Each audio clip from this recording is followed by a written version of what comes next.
In a quiet forest where the moonlight painted the trees silver, there lived a little bear named Benny.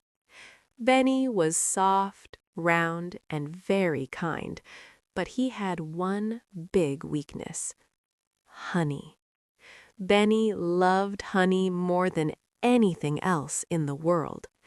Every morning he would trot to his secret honey tree, carefully collect a golden pot, and carry it back to his cozy cave. He never shared it, not even a tiny spoon. "If I share," Benny would say, "there won't be enough left for me." One evening, as the sky turned pink and orange, Benny sat outside his cave enjoying his honey. Suddenly, he heard a small voice. "Hello, Benny." It was Luna, the bunny, holding an empty basket. "I couldn't find any berries today," she said softly. "May I have just a little honey?" Benny looked at his pot. His paws tightened around it. "I'm sorry. What if I get hungry later?" Luna nodded sadly and hopped away. That night, Benny couldn't sleep. The forest felt unusually quiet. The next day, Benny visited the meadow.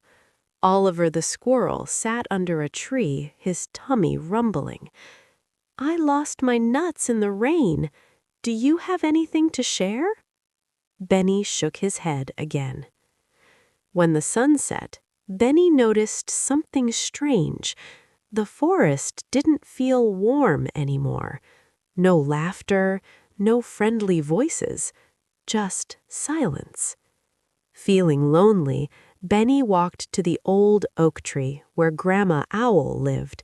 She had watched the forest for many, many years. "Why does my honey feel heavy in my heart?" Benny asked. Grandma Owl smiled gently. "Sweet things are meant to bring joy, but joy grows only when it's shared." Benny thought about Luna, about Oliver, about the quiet forest. The next morning, Benny did something he had never done before. He carried his biggest pot of honey into the meadow.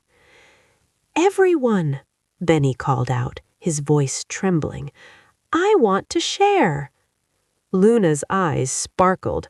Oliver clapped his tiny paws. Even the birds gathered around. They laughed, they ate, they smiled, and something magical happened. Benny's honey didn't feel like it was disappearing. It felt like it was growing.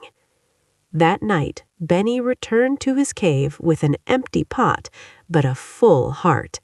As he curled up under his blanket, he smiled.